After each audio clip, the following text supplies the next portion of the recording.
Hello and welcome to another part of this chapter graph theory. In this part we shall discuss about planar and non-planar graph. So let us first define planar graph. This is the definition of planar graph. A graph G is called a planar graph if G can be drawn in a plane without intersecting the edges. So actually if we can draw a graph in a plane in such a way that the edges are non-intersecting, then the graph is called planar graph.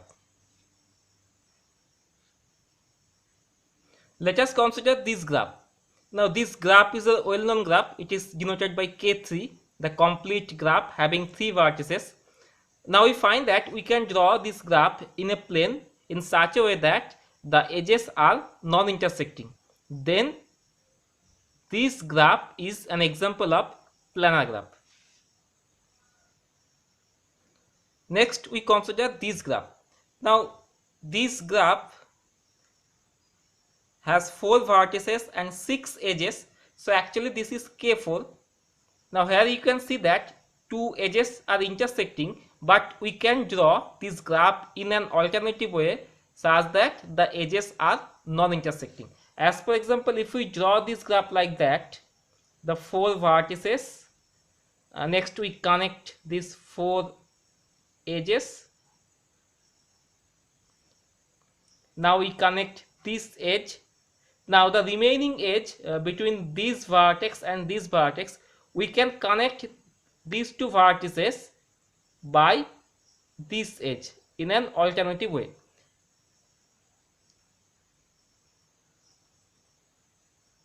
So we have drawn this complete graph in an alternative way in such a manner that the edges are non-intersecting. Therefore, this graph is a planar graph. Also, it looks like the edges are intersecting, but we can draw this graph in such a manner that the edges are non-intersecting.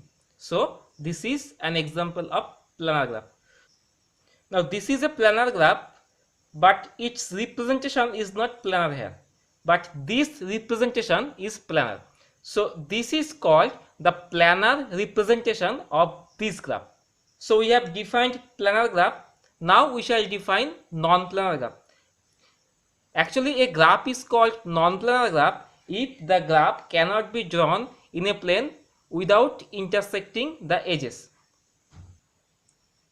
If we consider this graph is denoted by K5, the complete graph having 5 vertices. This graph is an example of non-planar graph because this graph cannot be drawn in a plane without intersecting the edges. So let us try whether this graph can be drawn in a plane without intersecting the edges. So first we draw the vertices. So these are the 5 vertices. Now we connect these edges.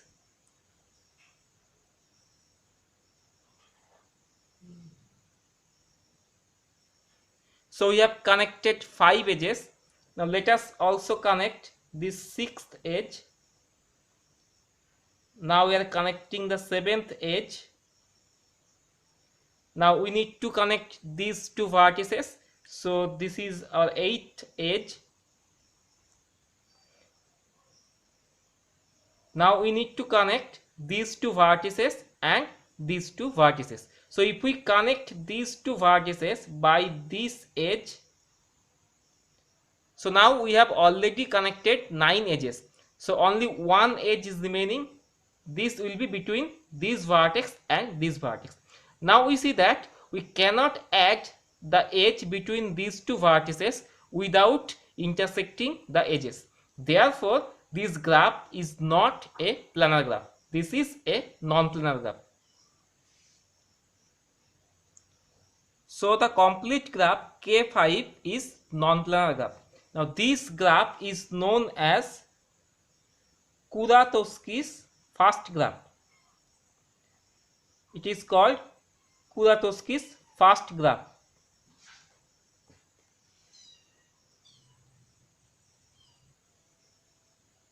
So Kuratowski's first graph is non-planar graph. But it can be proved that if we delete one edge from Kuratowski's first graph, then it becomes a planar graph. You can delete any edge from this Kuratowski's first graph, then you can easily prove that the graph will become a planar graph. We consider one more graph here. It is K33, the bipartite graph having 6 vertices. This is called Kuratowski's second graph. We can easily prove that Kuratowski's second graph, that is K33, is also a non-planar graph. But if we delete one edge from this Kuratowski's second graph, then the graph becomes a planar graph. So Kuratowski's first and second graph both are non-planar graph, but if we can delete one edge from these two graphs, then the graphs become planar.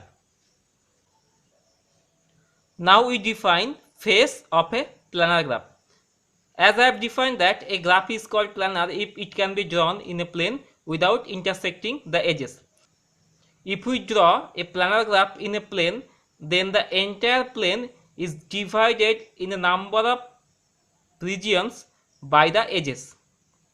These regions are called faces. If we consider this graph, this planar graph, then we find that there are two regions. One is the internal region and another one is the external region or the infinite region. So for this graph, it has two faces. One is the internal face and next one is the outer face. If we consider this graph, to find the number of faces of this graph, we have to represent this graph as a planar way. So first we have to find the planar representation of this graph, and we have already obtained the planar representation of this graph, which is this one. So from this graph we can now find the number of faces for this graph. Now here we find that the faces are, this is the first face, second face, this is the third face, and fourth one is the infinite face.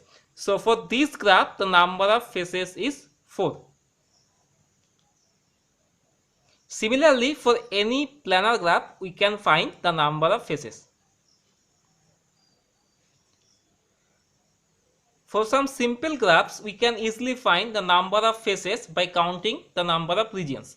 But if the graph becomes complicated or if the number of vertices increase, then the number of faces are not easy to find.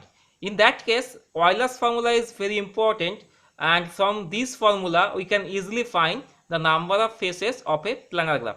So this is the statement of the Euler's formula. Let G be a connected planar graph where V is the number of vertices, E is the number of edges, and F is the number of faces. Then V minus E plus F equal to 2.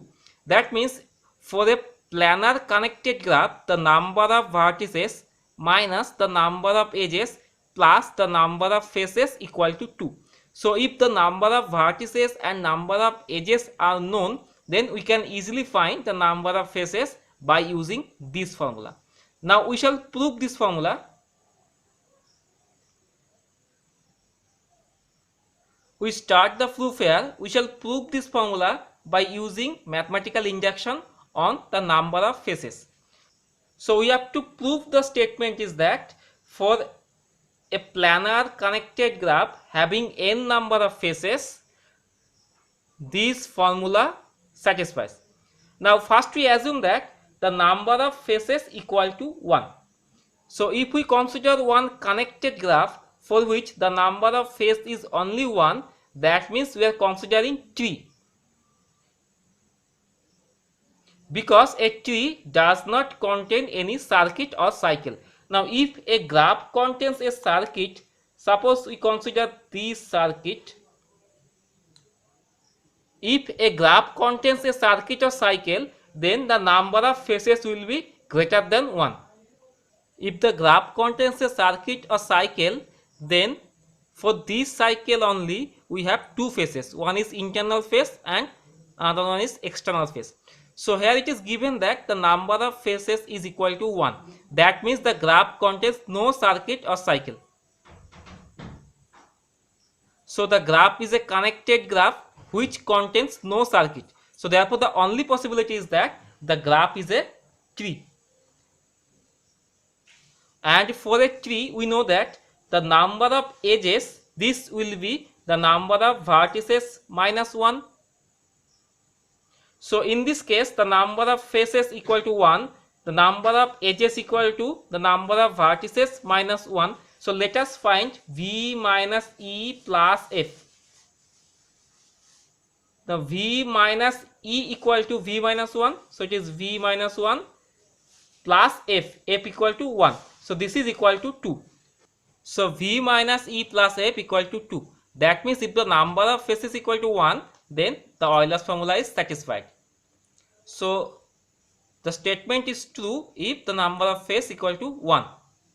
Now we assume that the statement is true for all the graphs having the number of faces less equal to n. So the statement is true if the number of faces in a graph is less equal to n. Now we shall prove that if the number of faces equal to n plus 1, then also this formula is satisfied. If we can prove this, then by mathematical induction we can conclude that the Euler's formula is true for any planar connected graph. So we assume a graph, call it G1, which has n plus 1 number of faces. So for a planar connected graph G1, the number of faces equal to n plus 1. Now we have already assumed that this formula is true if the number of faces is less equal to n. Now using this condition, we shall prove that this formula is true if the number of faces equal to n plus 1. So we have considered this graph G1 which has n plus 1 number of faces. We assume that this graph G1 has V1 number of vertices and E1 number of edges. Now since the number of faces equal to n plus 1, which is greater than 1, so the graph contains at least one circuit. Otherwise the number of faces will be 1. Since the number of faces is greater or equal to 1, therefore the graph contains at least one circuit. So we assume that let this be a circuit. The graph G1 contains a circuit like that. Now if we delete one edge from this circuit, so if we delete one edge, suppose this edge is denoted by E dash. If we delete one edge from this circuit, then we obtain a new graph where the number of edges for this new graph will be 1 less than the number of edges of G1, and also we find the number of faces for the new graph. Suppose this new graph is denoted by G2. That is, if we delete this particular edge E dash from G1, then we get this graph G2. So G2 is nothing but this graph G1 minus this single edge E dash. So in this graph G2, the number of edges of G2 is 1 less than the number of edges of G1, and the number of faces of G2 will be 1 less than the number of faces of G1. Because if we delete this edge, then these two regions are merged into a single region. Actually there were two regions, the internal region and one external region. But if we delete this edge, then these two regions are merged into a single region. So in the new graph G2, the number of faces will be 1 less than the number of faces of G1. So the number of faces in G2 will be n plus 1 minus 1, that is equal to n. So G2 is a graph where the number of faces is n, and we have already assumed that if a graph contains less equal to n number of faces, then for this graph this condition is satisfied. So for this graph G2, if we assume that the number of vertices is V2, the number of edges is E2, and the number of faces is n, then for this graph this Euler's formula is satisfied. So V2 minus E2 plus n equal to 2, because for this graph G2 the number of vertices is V2, number of edges is E2, and number of faces is n. Now let us write this formula like that: V2 minus E2 minus 1 plus 1 plus n equal to 2. That is equal to V2 minus of E2 plus 1 plus n plus 1 equal to 2. Now we have obtained the graph G2 from G1 by just deleting one edge. So the number of vertices of G1 and G2 are same. So V1 is equal to V2. So the number of vertices of G1 and G2 are same. Also the number of edges of G1, which is E1, this will be 1 greater than the number of edges of G2, because we have obtained the graph G2 by deleting one edge from G1.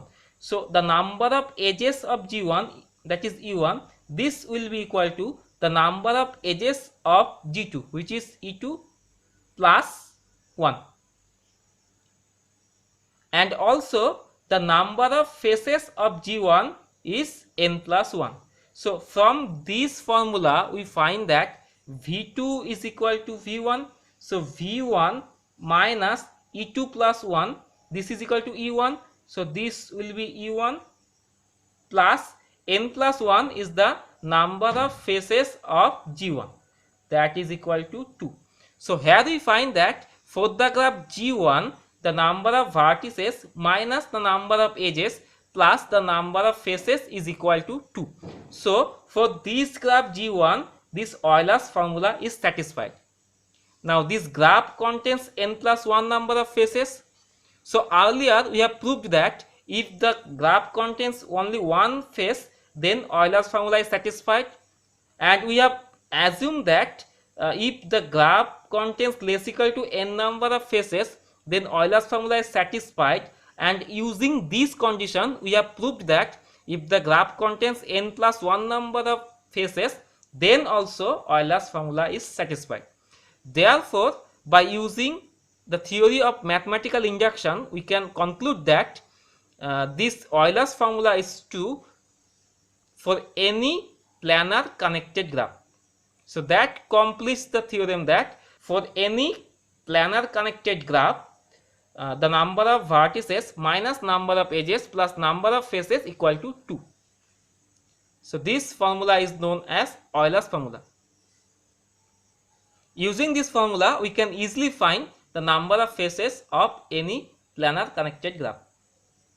We have already shown that the graph K5 is a non-planar graph. This is Kuratowski's first graph, and we have already shown that we can't draw this Kuratowski's first graph in a plane without intersecting the edges.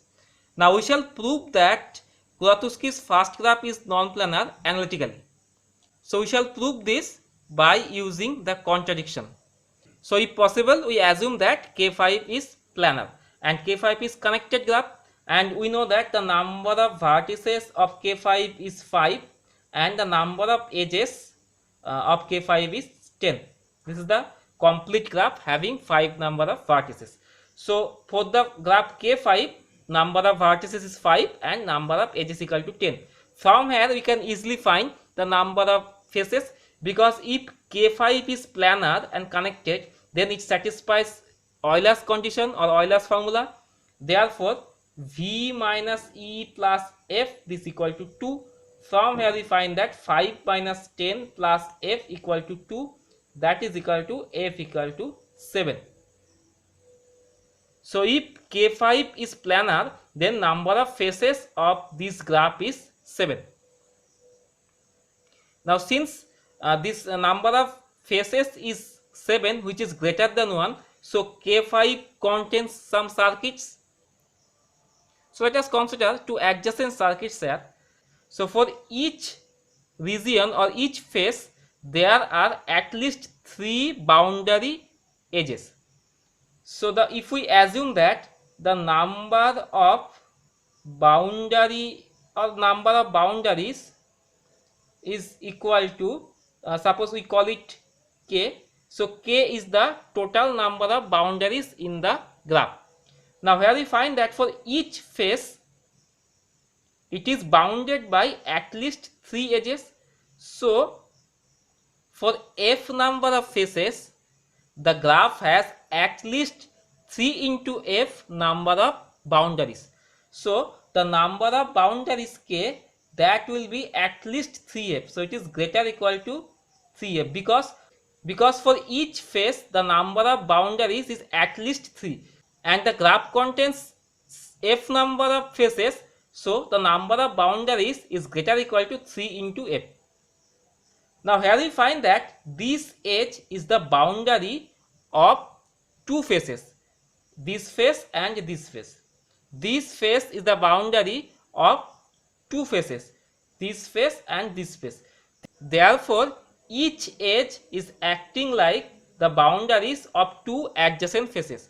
So actually the number of boundaries, this is nothing but 2 times the number of edges, because each edge is acting as boundaries of two adjacent faces. So here we find that the total number of boundaries k, that is equal to 2 times the number of edges. You can easily check that for any planar graph, that the number of boundaries, that is equal to 2 times number of edges. So from here we find that 2 into e, this is greater or equal to 3 into f.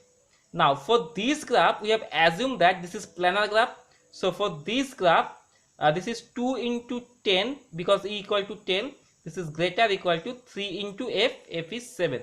So here we find that 20 is greater or equal to 21. So this is a contradiction. We have assumed that the graph K5 is planar, and assuming this we have obtained that 20 is greater or equal to 21. So this is a contradiction. Therefore our assumption was wrong. That means the graph K5 is not a planar graph. So that completes the solution. There is one more similar type of problem, that is K33 is non-planar. You can prove that this graph K33 is non-planar. It is Kuratowski's second graph. The proof is very much similar to the proof of this one. In this case, the number of vertices v equal to 6, the number of edges e equal to 9. So we can easily find that the number of faces f is equal to 5 by using Euler's formula. You can easily find that number of faces equal to 5. For this graph K33, this is a bipartite graph. Actually, we can draw this graph like that.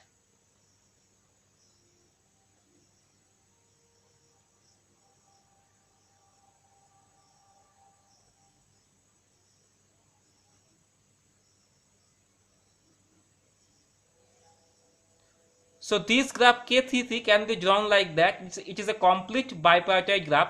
Now if we consider this graph, and if you take any circuit of this graph, then we find that this circuit contains at least 4 edges.